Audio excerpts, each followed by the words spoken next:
Removing a PCIe adapter. Remove the expansion kit from the node. Unfasten the 4 screws on the expansion top cover,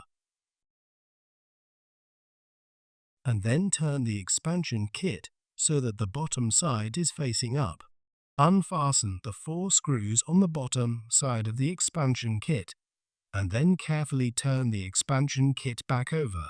Lift up the top cover off the expansion kit and place it on a flat, clean surface. Unfasten the screws that secure the PCIe adapter bracket to the expansion kit. Hold the edges of the PCIe adapter and carefully pull it out of the slot.